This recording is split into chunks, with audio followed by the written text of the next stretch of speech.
희년에 관한 규례, 희년과 토지 무르는 규례, 25장 23절에서 28절. 이어서 하나님은 희년과 관련해서 토지 무르는 규례에 관해서 일러주신다. 가나안의 모든 토지는 본디 하나님의 소유다. 하나님은 언약에 따라 이스라엘 12지파의 각 가문에게 무상으로 땅을 분배해 주셨다. 이런 개념 하에서 이스라엘 사회에서는 토지를 매입하더라도 영구적으로 소유할 수는 없었다. 형편이 어려워 땅을 판 사람이 형편이 좋아져 판 땅을 되사고자 하면 언제든지 물을 수 있는 권리를 허용해야 했다. 그래서 하나님은 아예 규례로 정해주셨다. 모세야, 땅은 본디 나의 것이다. 너희는 단지 내 땅에 몸붙여 사는 나그네일 뿐이다. 그러므로 너희가 유산으로 보유하고 있는 땅은 나라 안에 어느 곳에 있든 그 땅을 사고 팔 때에 다시 물을 수 있는 권리를 허용해야 하느니라. 땅, 곧 토지는 다음 세 방식에 의해서 본래의 주인에게로 되돌아갔다. 1. 매 50년마다 돌아오는 희년이 되면 토지를 판 사람은 값없이 토지를 되돌려 받을 수 있었다. 판 땅을 다시 살 여력이 없다면 그 땅은 희년이 돌아올 때까지는 땅을 산 사람의 소유로 있게 된다. 그러다가 희년이 되면 본래의 주인에게로 돌아가느니라. 2. 형편이 어려워 토지를 판 사람이 다시 형편이 나아지게 되면 그는 언제든지 희년을 기준으로 남은 값을 지불하고 판 땅을 다시 구입할 수 있었다. 자신이 판 땅을 다시 살 때는 앞으로 돌아올 희년을 헤아려서 값을 치러주면 되느니라. 3. 토지를 판 사람의 가까운 친족 중에 능력 있는 사람이 있으면 그는 기업 물을 자의 책임을 가지고 토지를 판 친족을 위해 토지를 다시 구입하였다가 되돌려 주었다. 너희 동족 중 어떤 사람이 가난하게 되어 자신의 땅 일부를 팔면 그 사람의 가까운 친척이 그 땅을 다시 사줄 수 있느니라. 이때 가난한 친족을 대신하여 기업 물을 자, 즉 고엘이 될 수 있는 자의 자격은 이러하다. 1. 당사자와 혈족 관계에 있어야 했다.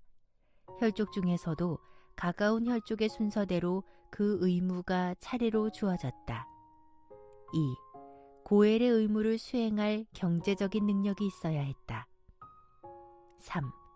고엘의 책임과 의무를 수행하겠다는 자발적인 의사가 있어야 했다. 만일 본인이 원하지 않으면 그는 기업 물을 자의 의무를 포기할 수도 있었다. 이스라엘 사회에서 고엘 제도는 독특했다. 만일 어떤 사람이 친족의 기업을 무르는 자가 되었을 때, 즉 고엘이 되었을 때 그 사람은 대체로 다음과 같은 책임과 의무를 감당해야 했다. 1. 가난한 친족이 판 땅을 도로 찾아주었다. 2. 가난한 친족이 종으로 팔렸을 경우에는 값을 주고 그 친족을 해방시켜 주었다. 3. 친족이 후사 없이 죽었을 경우에는 그 친족의 미망인과 결혼하여 친족의 대를 이어주었다. 4. 친족이 억울하게 피살되었을 경우에는 피해 보복자 자격으로 친족의 복수를 대신 갚아주었다. 5. 고엘은 심지어 친족의 죗값을 대신 담당하기도 했다. 고엘의 의무와 책임은 이렇게 광범위했다. 후일 이 같은 고엘 제도의 유익을 톡톡히 본 사람이 룻기의 주인공인 나오미와 룻이다. 고엘 제도가 있었기에 나오미는 고엘 보아스를 통해 남편 엘레멜렉의 기업을 되찾았고 룻은 시댁 친척 보아스와 결혼해서 다윗의 할아버지가 되는 오벳을 낳았다.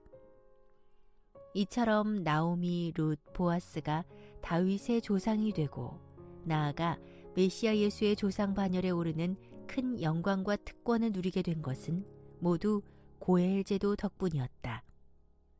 이런 의미에서 후일 메시아 예수는 우리의 고엘, 곧 우리의 기업 모르는 자가 되신 분이다. 우리가 죄로 인해 사탄에게 팔려 그의 소나귀에 얽매여 있었는데 우리의 고엘 되시는 메시아 예수가 십자가 보혈로서 우리를 대신하여 우리의 죄값을 전부 치르고 사탄의 소나귀에서 우리를 사들여 자기 백성과 자녀로 삼았기 때문이다. 할렐루야.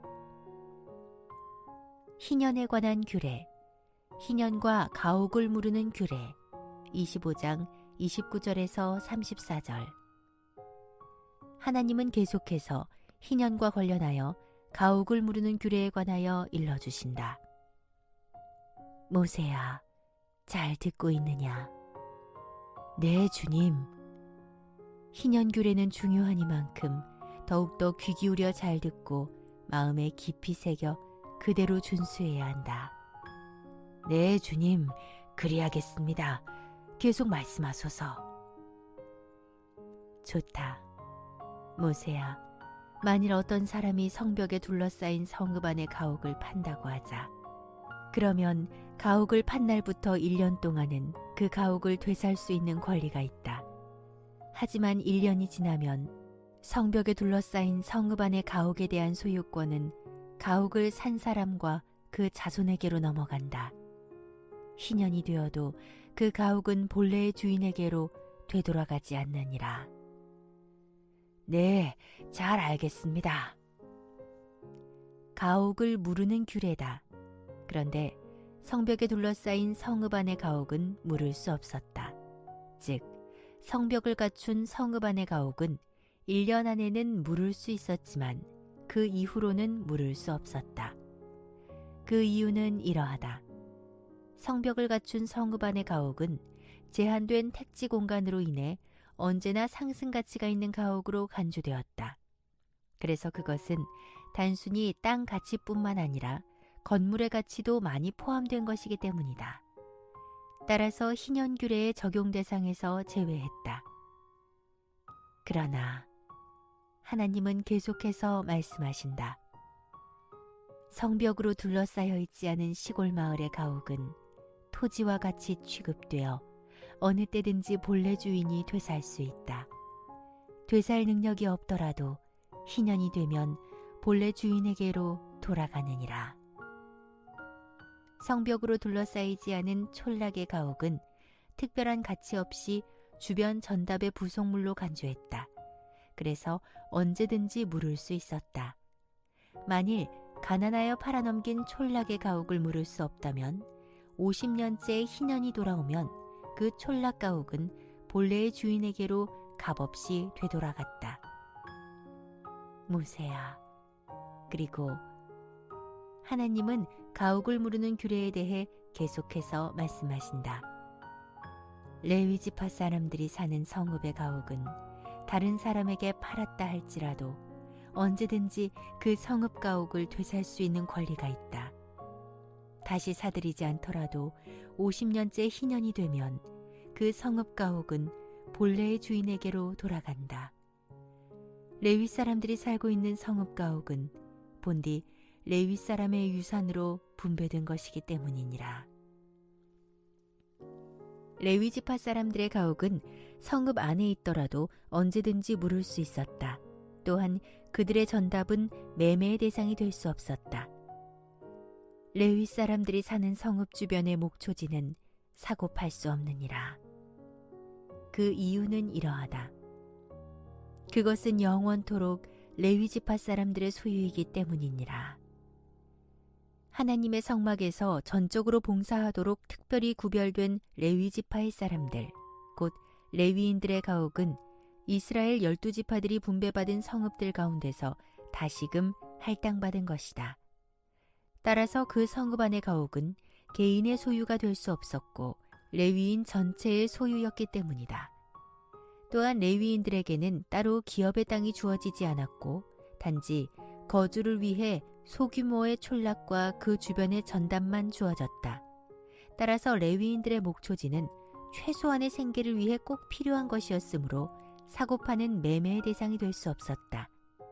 이어서 하나님은 희년과 관련해서 이스라엘 백성들의 동족인 히브리인 종에 관한 규례를 일러주신다.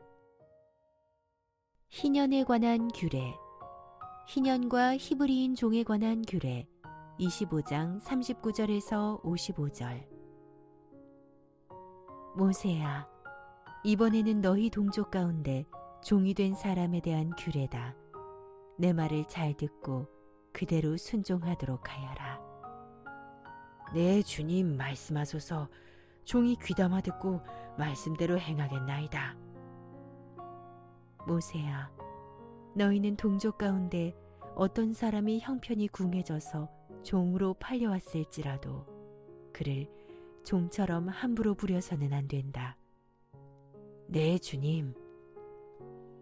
너희는 그 종을 품꾼이나 나그네처럼 대우해 주어라. 희년이 될 때까지는 그에게 일을 시키되 희년이 되면 너희는 그와 그의 자녀를 해방시켜 주어야 한다. 그래서 그들로 자기 친족에게로 돌아가서 조상 대대로 물려받은 땅을 차지하게 하여라. 동족 히브리인이 종으로 팔려왔을 경우에 해당되는 규례다. 이때 이스라엘 백성 된 주인은 동족인 히브리인 종을 일반 노예처럼 함부로 대하거나 가혹하게 일을 시켜서는 안 된다. 대신에 그 종을 품꾼이나 나그네처럼 대하면서 적절하게 일을 시키고 있다가 희년이 되면 지체 없이 그와 그의 가족을 해방시켜 주어야 한다. 너희가 그렇게 해야 하는 이유는 이러하니라. 이어서 하나님은 이스라엘 백성들에게 그러한 규례를 명하신 이유를 밝혀주신다. 너희는 내가 이집트 땅에서 이끌어낸 나의 종들이다.